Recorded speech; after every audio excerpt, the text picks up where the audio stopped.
Looking for a trail that'll blow your mind? This one might leave you in off-road rehab. Left Hand Coilette has everything you could want. Canyoneering views from a 4x4, absolute seclusion, challenging obstacles, and plenty of water to splash around in. Grab your favorite beverage and follow along.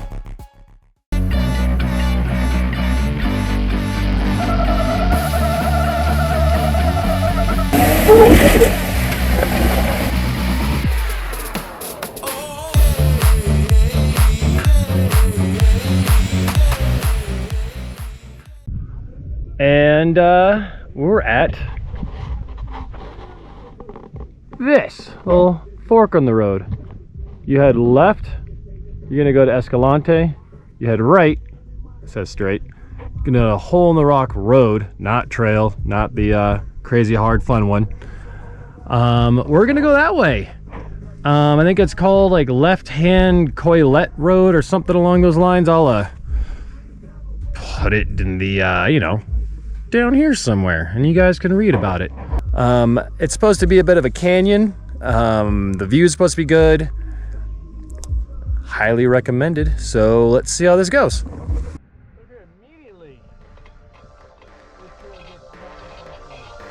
If you watched the last video, which obviously you should, I turned off Carotton Road to Left Hand Coilette. This starts off completely different. There is some spice right off the bat. Nothing makes you think you are at King of the Hammers, but fun nonetheless.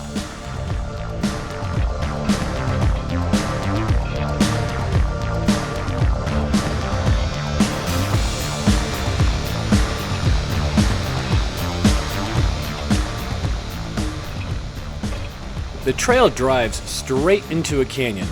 Because of the lack of sun and it's the first week of spring, there is still plenty of ice and patches of snow.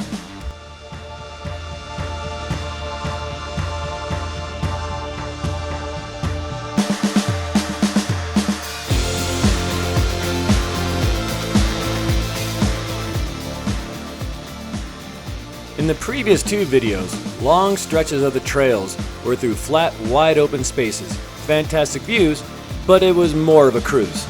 This little slice of heaven engages you and your driving skills the entire 10 miles as you carve your way through the canyon.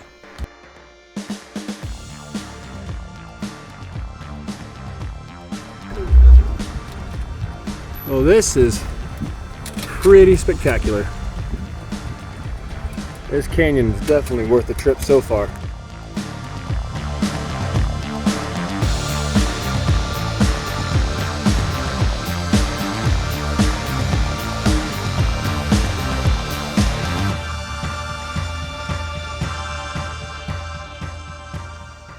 This video is a bit different than what you're used to from me. As you can see, I'm flying the drone a lot, which requires my phone, so I won't be able to vlog. Making this somewhat of a drive-through, but the views are certainly worth it.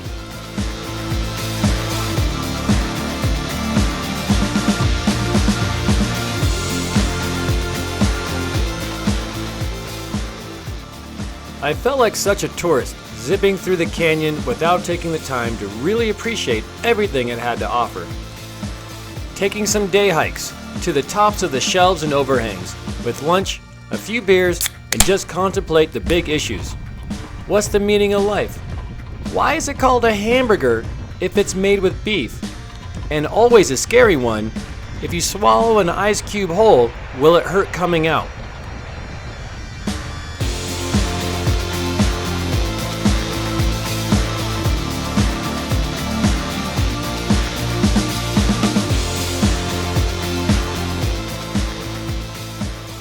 I've been asked a few times, who's flying the drone? Well, that would be me. And no, it doesn't have that sweet follow me tracking feature. So driving a manual tranny rig off-road while flying a drone through a canyon takes some, let's call it, willingness to screw up so y'all can be entertained.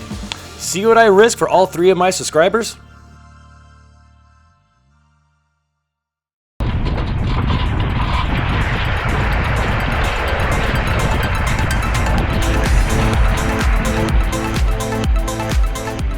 Given that it is so early in the season, the snow melt really hasn't started yet. So I would venture to say, in a couple weeks' time, this drive might have been more like a rafting trip.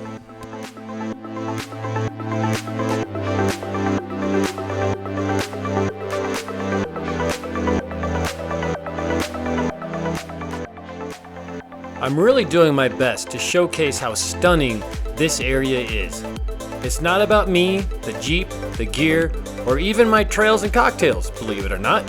I feel like anything else would take away from the natural wonder, and to be totally alone is just a priceless bonus.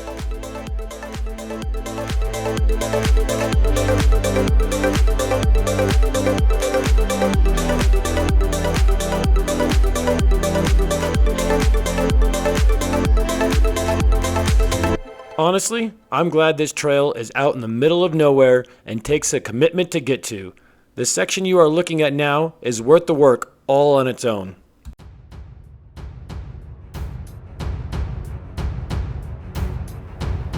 The creek has carved out a huge overhang out of the canyon wall, and you get to drive right under it. Turns out this was a bit of a nerve-wracking situation as a large chunk of ice came crashing down, luckily missing myself and, more importantly, my Jeep.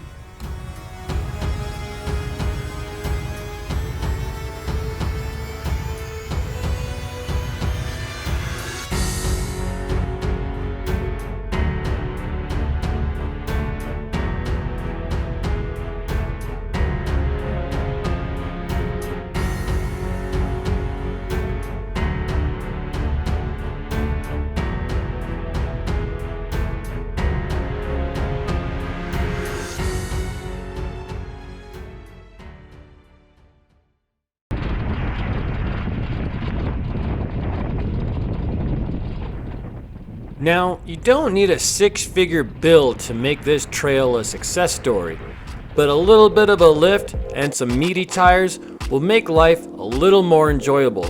There are some optional lines that have the ability to test your talent.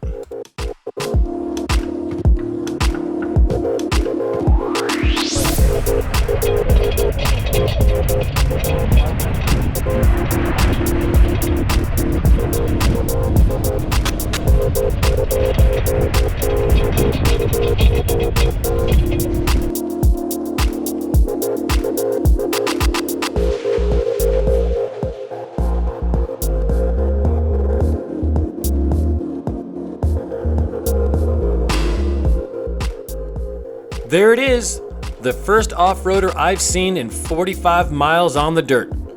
Of course it's a taco. That's what I get for talking smack in the last video.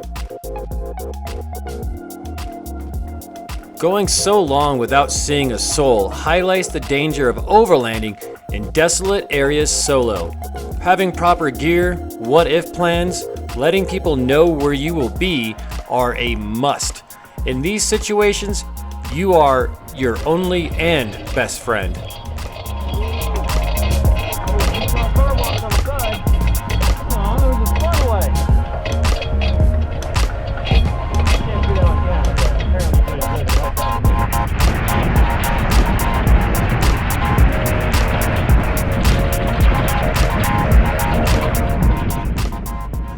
If left-hand Coilette was on a dating app, it has everything anyone could want for a swipe right. Absolutely beautiful features, doesn't mind getting a little rough and dirty, not a lot of other rigs have traveled through, won't randomly text your exes in the middle of the night, and will always be there for you if you are willing to put in the effort.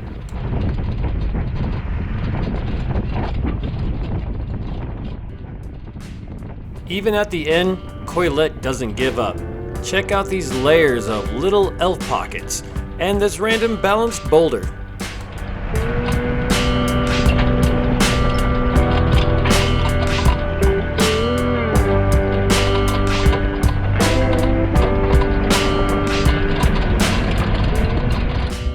Kind of hard to make out with the sun, but that's the range we just came out of.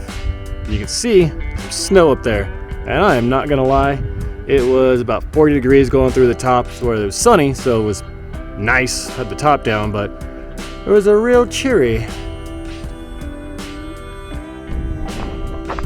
All right, we did it. Just finished left-hand Coilette Road. Turns out I was kind of right on it. Awesome trail, 10.5 miles. Don't even really need four-wheel drive. There's a couple obstacles. If you get it wrong, you have a stock vehicle, you might hit a dip or something, but beyond that, it's just beautiful. You kind of go through a car-sized slot canyon. Only saw 2 other vehicles, 2 Tacomas. One was totally stock, and the other one had a camper on it with a full family. They made it just fine. 100% recommend it.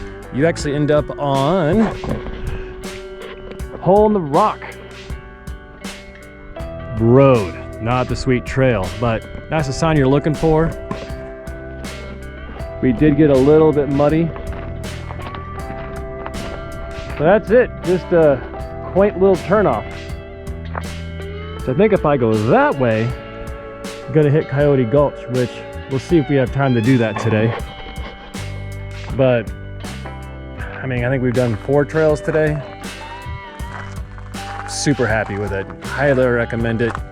Saw 2 vehicles and a park ranger, and I've probably covered 50 plus miles on the dirt easily. So I don't know what else you could ask for. And remember, what's your goal?